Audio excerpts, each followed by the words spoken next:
이번 주 우리에게 주실 하나님 말씀은 창세기 27장 1절부터 4절의 말씀입니다. 창세기 27장 1절부터 4절 말씀을 우리 다 같이 합독하도록 하겠습니다. 이삭이 나이가 맑아 눈이 어두워 잘 보지 못하더니 맏아들 에서를 불러 이르되 내 아들아 하매 그가 이르되 내가 여기 있나이다 하니 이삭이 이르되 내가 이제 늙어 어느 날 죽을는지 알지 못하니 그런즉 내 기구 곧 화살통과 활을 가지고 들에 가서 나를 위하여 사냥하여 내가 지기는 별미를 만들어 내게로 가져와서 먹게 하여 내가 죽기 전에 내 마음껏 내게 축복하게 하라. 아멘. 이번 주 우리에게 주신 말씀의 제목은 나의 방법이 아닌 하나님의 방법대로입니다. 시편 119편 105절에 보면은 주의 말씀은 내 발의 등이요 내 길의 빛이라고 했습니다. 그리고 히브리서 4장 12절에 보면은 하나님의 말씀은 살아있고 활력이 있어 좌우의 날선 어떤 검보다도 예리하여 혼과 영과 및 관절과 골수를 찔러 쪼개기까지 하며 또 마음의 생각과 뜻을 판단한다고 하나님이 말씀하셨습니다. 주일 강단 말씀을 통하여서 우리가 지금 창세기를 보고 있는데요. 이 말씀들이 살아서 우리에게 그대로 적용되고 이 말씀을 통해서 하나님의 뜻과 계획을 분명히 보고 깨닫게 하실 줄 믿습니다. 세상의 것을 가지고서 현실을 볼 수 있죠. 세상을 볼 수 있습니다. 하지만 시대는 볼 수 없습니다. 이 시대를 볼 수 있는 것은 오직 하나님의 것으로만 이 시대를 바라볼 수 있죠. 지금 이 시대는 어떤 시대입니까? 현장에 갈수록 복음이 없어지고 있는 시대입니다. 이 복음을 증거할 오직 소망은 교회밖에 없는데 갈수록 교회들이 문을 닫고 있죠. 더 심각한 것은 우리나라에 그냥 교회가 문을 닫는 정도가 아니라 우리 지금 후대들을 보면은요, 지금 올라오는 아이들부터 초등학생, 중학생, 고등학생까지가 미전도 종족이라고 합니다. 우리나라가 미전도 종족이란 건 뭐예요? 복음을 한 번도 들어보지 못한. 그래도 우리 때는 저랑 또 때가 다르지만 어쨌든 우리 때는 그래도 교회가 어떤 곳인지라도 알았잖아요. 아이들이 조금 관심도 가지고. 근데 요즘 예를 들면 진유 친구들도 교회가 아예 뭐 하는 데인지 몰라요. 애들이. 예수님에 대해서 한 번도 들어보지 못한 아이들이 너무나도 많습니다. 그러한 시대를 우리는 살고 있죠. 그래서 정말로 말씀을 통해 하나님이 우리에게 원하시는 것은 무엇이겠습니까? 이 시대를 보며 이 시대에 하나님의 그리스도의 빛을 증거할 자로 우리를 각 현장에 세우시고 축복하신 줄 믿습니다. 그래서 우리가 말씀을 통해서 시대와 미래를 보며 우리 교회에게 주신 시간표 그리고 그 안에 나의 시간표를 보고 인도받아야 될 줄 믿습니다. 창세기 27장은 아브라함을 이어서 이제 그 언약의 족장으로 인도받는 이삭 그리고 또한 그를 이어서 언약의 족장으로 인도받은 야곱의 이야기입니다. 오늘 이삭이 이제 나이가 많아서 노쇠한 것이 이제 그 장면이 나오는데요.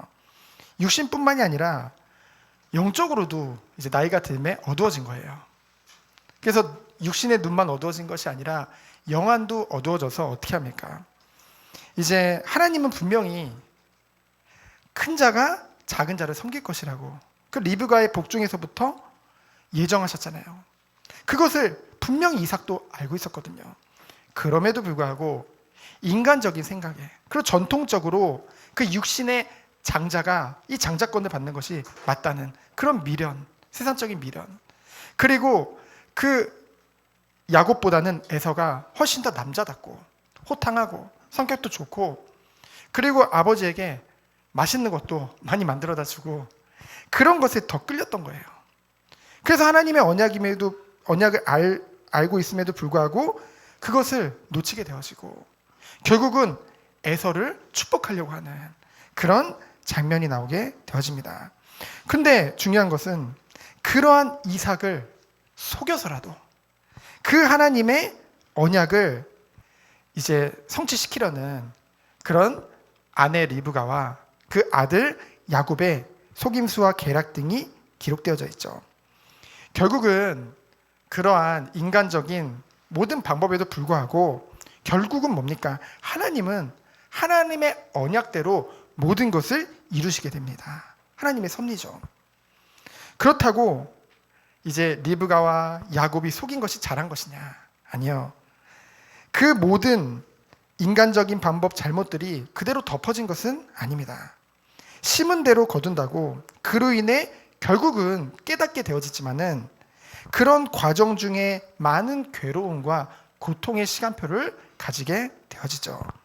이러한 오늘 본문 말씀을 통해 하나님이 우리에게 주시는 말씀은 무엇입니까? 하나님의 언약은 당연히 중요하죠. 그렇죠?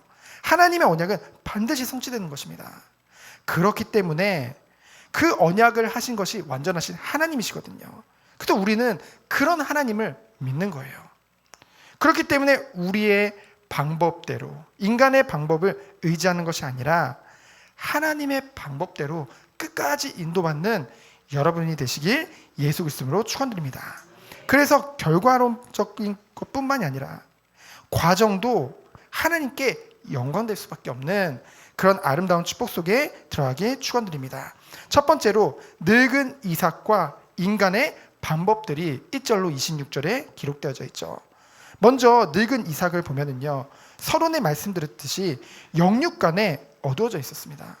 그래서 창세기 25장 22절로 23절에 복중에 분명히 하나님이 언약하셨음에도 불구하고 육신적인 장자에 대한 미련과 그리고 이제 에서를 부르는 그 호칭을 보면은 내 아들아라고 하죠. 근데 중요한 건 리브가는 절대로 에서를 내 아들아라고 부르지 않습니다. 근데 나중에 말씀을 보면은 그 리브가가 야곱을 부를 때 내 아들아라고 부르거든요.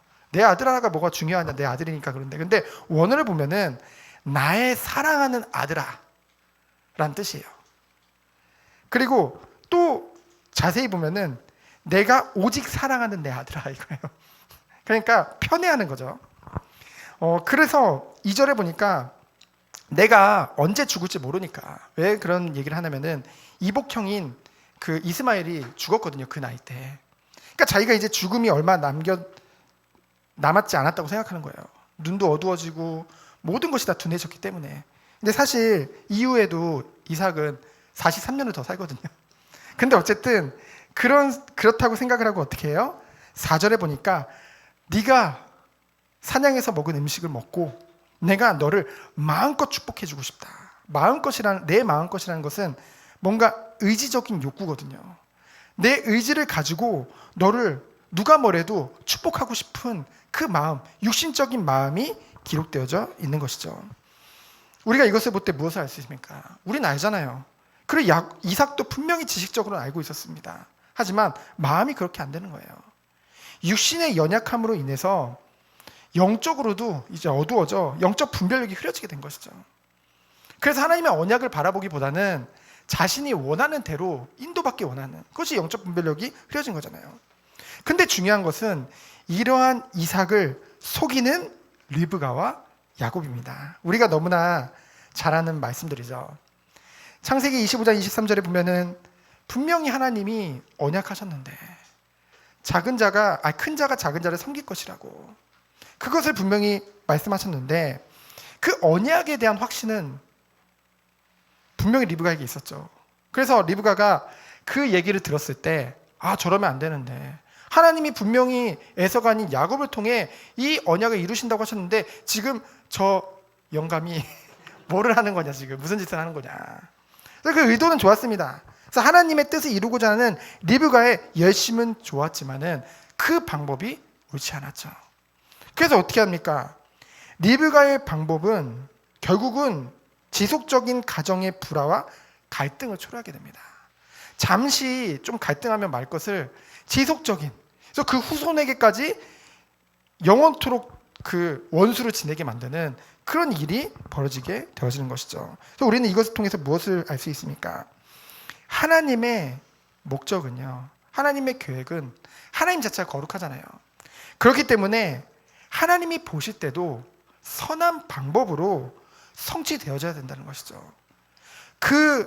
그것은 누구에게 달렸습니까? 언약을 이루시는 분은 하나님이시지만은 그 과정 중에 심부름하는 사람들은 우리들이거든요. 그래서 우리가 중심에 늘 그것을 담아야 돼요. 하나님 언약 중요하죠.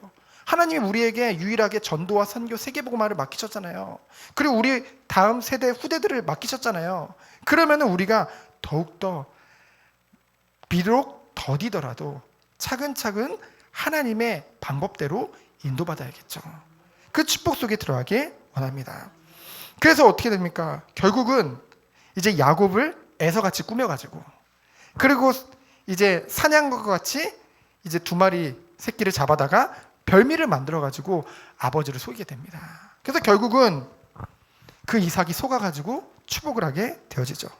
그래서 결국은 원래는 야곱이 축복받고 그것을 이어가는 게 맞거든요. 하나님은 어떻게든 막았을 거예요. 근데 그것을 기다리지 못하고 인간적인 방법을 쓰게 된 거죠. 근데 여러분, 그런 게 있습니다. 우리가 인본주의를 쓰면 쓸수록, 거짓말을 하면 할수록 그것이 갈수록 더 깊어진다는 거죠. 그래서 무엇입니까? 계속되는 거짓말과 속임수입니다. 12절에 보면은 처음에 이 말을 들었을 때 야곱이 처음부터 그렇게 교활했던 건 아닌 것 같아요. 이 이후에도 보면은 야곱의 인생을 보면은 계속 속이는 인생이거든요. 결국은 결론은 이제 하나님의 은혜 안에서 이제 믿음의 조상으로, 그 언약의 족장으로 서게 되어지지만은 그 과정 중에 많은 고생을 하게 되어지거든요. 근데 계속되는 거짓말입니다. 처음에 어머니 말을 들었을 때 불안해하죠. 혹시라도 축복을 받기는커녕 아버지가 알아채고서 내가 더 저주받는 거 아니겠습니까? 그런데요, 이 일로 시작된 것 같아요. 이 일이 잘 넘어가니까 그 일로 인해서 앞으로도 계속 거짓말하게 되어집니다. 그래서 우리들은요, 결국은 이거 누구 잘못입니까? 어머니인 리브가의 잘못이잖아요. 그 자녀에게 잘못된 길을 안내주지 못한 거잖아요. 그렇기 때문에 우리들은요, 오고 오는 후대들을 보면서 오늘의 나의 모든 것들을 준비해야 될 줄 믿습니다. 그래서 3가지 거짓말을 하게 되죠. 처음에는 그렇게 겁에 질리고 떨었던, 소심했던 야곱이 아버지 앞에 쓰자 아주 당당하게 거짓말을 하기 시작합니다. 그래서 처음에는 자기가 에서라고 거짓말을 하죠. 그리고 나중에는 또 근데 어떻게 이렇게 빨리 잡았냐 했더니 내가 직접 사냥을 했다고 2번째 거짓말을 합니다. 그러면서 어떻게 이렇게 빨리 잡았냐고 하니까 하나님이 순적하게 잡도록 도우셨다고, 이제 하나님을 이름을 들먹이면서 거짓말까지 하게 되어지죠. 처음에는 어머니 계획에 불안하고 소심했지만은 막상 시작되니까 아버지를 당당하게 속이게 되어지죠. 부정한 일이에요. 이처럼 한 발짝을 들여놓게 되면은요, 결국은 계속 거짓말을 할 수밖에 없는, 계속 속일 수밖에 없는 그런 환경에, 그런 연약함에 지배될 수밖에 없는 것이 인간의 나약함입니다. 그렇기 때문에 우리들은요, 뭐 해야 되겠습니까? 거짓을 계속 낳게 되기 때문에 우리는 하나님이 세우신 이 그리스도의 빛을 선전하는 그런 왕 같은 제사장, 거룩한 나라를 그의 소유된 백성으로 부르셨기 때문에 우리는 모든 삶 가운데 진실되게, 그렇죠? 하나님의 언약을 믿기 때문에 정말로 하나님의 영광이 되어지는 방법대로 인도받아야 될 줄 믿습니다. 그것이 정말 언약 안에 있는 자예요. 하나님 언약을 이루기 위해서는 아무 방법 필요 없다, 그냥 막 해도 된다, 그거 옳지 않다는 거죠. 그래서 2번째로, 그럼에도 불구하고, 이러한 모든 사건에도 불구하고 언약을 이루시는 하나님입니다. 그리고 그 결과를 우리들은 볼 수 있죠. 27절로 46절에 기록되어져 있습니다. 결국은 언약대로 야곱이 축복을 받게 되어지죠. 28절로 29절입니다. 원래 하나님이 원래부터 야곱을 축복하시기로 계획하셨던 거예요. 예정하셨던 것입니다. 근데 그것을 인내하지 못한 연약함에도 불구하고 하나님은 주의 구속의 일을 하셔야 되기 때문에 결국은 야곱을 축복하시죠. 근데 그 결과로 어떻습니까? 그 남은 자들이 어떤 삶을 살게 되어졌나요?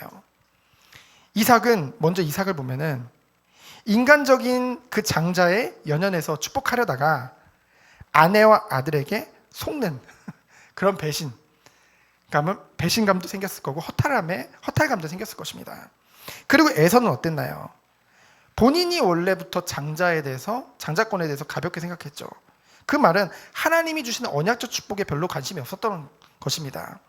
그럼에도 불구하고 결국은 그래서 그것을 장자권을 파축한 그릇에 야곱에게 팔게 되어졌고, 장자권을 박탈당한 것뿐만이 아니라 언약에서 갈수록 멀어지게 되어지는, 그리고 그 후손인 에돔 족속은 그 이스라엘을 섬길 수밖에 없는 그런 일들이 벌어지게 되어지죠. 그리고 리브가는 어땠나요? 남편도 속였죠. 그리고 사랑하는 아들이 이제 속이게끔 그런 역할을 했죠. 그러니까 결국은 어떻게 되냐면요, 나중에는 그 사랑하는 그 아들 야곱을 죽을 때까지 한 번도 보지 못하고 보고 싶어하며 그리워하며 그걸 애태워가면서 이제 죽음을 맞이하게 되어집니다. 그리고 야곱은 어땠나요? 그 하나님의 언약을 인내로 기다리지 못한 야곱은 결국은 형과 그 아버지를 속이게 되어졌고 기약 없는 도피 생활을 하게 되어집니다. 우리는 이러한 모든 것들을 보면서 무엇을 깨달을 수 있나요? 반드시 이루어지는 하나님의 언약. 하나님의 언약은 반드시 성취되는데요. 결국은 우리의 연약함까지도 때로는 실수까지도 당신의 뜻을 이루는데 모든 것을 쓰시는 사랑의 하나님이 맞습니다. 하지만 우리가 놓치지 말아야 될 부분이 있어요. 우리는 사랑의 하나님은 되게 좋아해요. 그렇죠? 우리 축복하시는 은혜로운 하나님 너무 좋아합니다. 언약의 하나님 너무나 좋아해요. 그런데 공의의 하나님은 약간 낯설어합니다. 그렇죠? 분명히 하나님은 공의의 하나님이신데 결코 우리의 허물과 잘못을 덮으시지 않고 심은 대로 거두게 하시는, 좀 더 무섭게 말하면 꼭 갚으시는 공의의 하나님이라는 거죠. 이것은 우리가 가지고 있는 근본 문제를 말하는 것이 아닙니다. 근본 문제는 그리스도 안에서 다 끝났죠. 그러나 우리가 살아가면서 짓는 모든 것들이 결국은 결과로, 과정 중에 우리가 헤맬 수밖에 없는, 정말로 쉽게 갈 수 있는 길을 돌아서 갈 수밖에 없는 그런 일들이 벌어지게 된다는 것이죠. 그래서 결국 속은 에서는 어땠습니까? 더욱더 육신적인 복수심에 이제 뒤덮이게 되어지고요. 뒤늦게 깨달은 아버지 이삭은 이제 그 에서가 막 자기도 축복해달라고 막 그러잖아요. 근데 어떻게 합니까? 축복해준다고 해놓고 자기도 말은 축복해준다고 했는데 그 내용을 읽어보면 저주거든요. 그렇죠? 네가 이제 아주 척박한 땅에서, 세계적으로도 가장 척박하다고 할 수 있는 그 땅에서 이제 민족을 이루게 되어지고 결국은 그 다윗의 때 그 에돔 족속이 이스라엘을 섬기는 그런 일들이 벌어지게 되어지는 것입니다. 그래서 결국은 우리는 오늘 1번, 2번 1대지 2대지를 통해서 깨닫게 하시는 것은 무엇입니까? 우리는 하나님의 언약을 믿기 때문에 더욱더 하나님이 원하시는 방법대로 인도받기 원하는 그 중심을 놓치지 말아야 될 것입니다. 사람들이 자꾸만요 그냥 합리화를 잘하거든요. 그래 이거 뭐 결국은 이렇게 해서 하나님께 영광 돌리면 되지, 결국 이것이 전도와 선교에 쓰임받으면 되지. 근데요 하나님은 그런 과정마저도 하나님께 영광이 되어지는, 결국은 누구 때문입니까? 결국은 오고 오는 후대 때문이에요. 사실 우리나라에서도 이 신앙 안에서 나름대로 세상에 성공하고 영향을 줬던 많은 인물들이 우리나라에 많습니다. 근데요 그것이요 오래 가지를 못했어요. 3대를 가지를 못했습니다. 그리고 그 후대들이 막 무너지는 것을 보게 되어졌거든요. 결국은 우리가 정말 우리 후대를 위해서라도 바르게 가야겠죠. 정말 기도하면서 하나님의 인도를 받아야겠죠. 그래서 하나님이 우리에게 주신 최고의 방법은 무엇입니까? 오직 복음인 줄 믿습니다. 인간의 방법은 한계가 있을 수밖에 없어요. 왜요? 인간은 하나님을 떠나 있기 때문입니다. 첫사람인 아담이 지은 죄로 인해서 모든 사람은 죄인이 되었어요. 하나님을 떠나게 됐습니다. 성경에 보면은 너희 아비 마귀라고 했고요.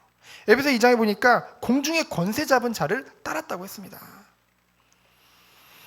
근데요, 하나님의 방법은요, 이러한 우리들을 구원해 주시는 거예요. 누가요? 하나님이 직접. 우리와 상의치 않으시고, 로마서 5장 8절을 보니까 우리가 아직 죄인 되었을 때 하나님이신 예수님께서 약속대로 이 땅에 오신 것이죠. 성경에 보면은 창세기 3장 15절에 여자의 후손이 와서 뱀의 머리를 상하게 할 것이다. 그 언약은 무엇입니까? 인간이, 죄인된 인간이 스스로 죄 문제를 해결할 수 없어요. 하나님이 이 땅에 오시겠다는데 그 증거로 여자의 후손으로 오시겠다는 거예요. 보통 남자와 여자가, 남자에게서 씨를 받아서 여자애가 임신을 해서 아기를 낳잖아요. 근데 남자 없이 성령으로 잉태해서 아들을 낳으리라는 언약이죠. 근데 여러분 아시다시피 인류가 시작된 이래 그렇게 오신 분은 누구밖에 안 계십니까? 예수님밖에 안 계세요. 그래서 예수님만이 그 언약을 성취하신 그리스도가 되실 수 있는 거죠. 그래서 그 약속대로 말씀이 육신이 돼요. 우리 가운데 거하심에. 그 말씀대로 오신 예수님이 나를 위해 십자가에서 죽으심으로 우리 죄를 사해 주셨고, 부활하심으로 사단 권세 꺾으시고 하나님 만나는 길을 열어주신 것입니다. 그것이 복음이에요. 그것이 하나님의 방법입니다. 선행도 중요하죠. 우리가 봉사도 열심히 해야 되고 뭐 다 잘해야 됩니다. 근데 가장 중요한 것은 그 영혼을 살리고 그 영혼을 구원하는 것은 오직 복음밖에 없습니다. 결국은 우리는 이것을 믿고 인도받는 거죠. 그러면 우리에게 주신 축복이 무엇입니까? 하나님의 은혜로 이 복음을 주신 것입니다. 보통 종교에서는요, 열심히 하라고 해요. 열심히 돛닦고 열심히 하면 네가 구원받을 수 있다, 행복해질 수 있다를 말하죠. 그러나 성경에서는 그것을 말하는 것이 아닙니다. 인간은 전적인 부패 가운데 들어갔어요. 전적인 무능 가운데로 들어간 것입니다. 하나님을 떠난 인간은요. 근데 하나님께서 이 모든 것을 십자가에서 다 해결해 주시고 우리에게 믿음을 선물로 주신 것입니다. 에베소 2장 8절을 보니까 믿음을 선물로 주셨다고 했어요. 누구든지 자랑치 못하게 하기 위해서. 행위가 아닙니다. 우리의 의가 아닙니다. 하나님이 믿음을 선물로 주신 거예요. 그런데 이것이 우연이 아니라는 거죠. 에베소 2장 3절에 5절에 보면은 하나님이 창세 전에 우리를 택하셨다고 하셨습니다. 여러분, 에서, 야곱, 어찌 보면 에서 억울할 수도 있잖아요. 성격도 좋고 호탕하고 얼마나 단순하고 진실된 사람입니까? 그렇지만은 하나님이 창세 전에 누구 택하신 거예요? 야곱을 택하신 거예요. 그럼 어떤 사람이 이거 불공평한 거 아니냐? 로마서 9장에 보니까 토기장이도 자기가 귀 있을 그릇, 천 있을 그릇을 선택할 권한이 있는데 하물며 하나님일까 보냐? 여러분, 하나님이 우리의 연약함에도 불구하고 우리를 택하신 거예요. 우리를 구원하시기로 택하신 것입니다. 그럼 우린 뭐합니까? 감사로 영광 돌리는 것이죠. 그래서 하나님이 은혜를 선물로 주셔서 예수 그리스도를 믿음으로 우리가 하나님의 자녀가 되어진 것입니다. 이것이 복음이고 하나님이 주시는 하나님의 방법이에요. 우리의 한계를 가지고서는요, 우리의 연약함을 가지고서는요, 세상을 살릴 수 없습니다. 그래서 완전한 하나님께서 우리에게 약속하신 것이 무엇입니까? 우리와 영원토록 성령으로 함께 하시겠다고 약속하셨습니다. 그래서 성령이 우리 안에 계시죠. 하나님 자녀에게는. 그래서 성전이라고 했습니다. 그리고 우리에게 약속하신 것은 무엇입니까? 우리의 연약함을 아시고 성령의 충만함을 약속하신 거예요. 그래서 그 능력 가지고 땅끝까지 증인이 되어지는 축복, 우리가 누릴 축복이요, 우리 전 일생이 이 안에 있는 것입니다. 우리의 업도, 우리의 후대도, 우리의 모든 것이 다 이 축복 속에 있다는 것이죠. 그래서 결론은 무엇입니까? 인간의 방법은 한계가 있습니다. 하지만 완전한 하나님의 방법대로 하나님 우리를 구원하셨고 지금도 인도하시기를 원하십니다. 우린 그걸 바라보면서 가는 거예요. 하나님의 방법은 오직 예수 그리스도입니다. 그리고 하나님의 방법은 우리를 자녀 삼아 주시고 우리와 함께 하시겠다는 거예요. 그러면서 우리의 모든 것을 다 책임지시고 우리를 통해서 세계 복음화를 이루시겠다. 그리고 오고 오는 후대를 살리시겠다. 우리에게 주신 언약인 것입니다. 이번 한 주간도 말씀을 언약으로 붙잡고 나의 방법이 아닌 하나님의 방법대로 인도받는 우리 전 성도 되어지기를 예수 그리스도 이름으로 축원드립니다. 시간 기도합니다. 하나님 감사합니다. 나의 방법이 아닌 하나님의 방법대로 인도받는 우리 모든 성도님 되도록 주께서 축복하여 주옵소서. 살아계신 예수 그리스도 이름으로 기도합니다. 아멘.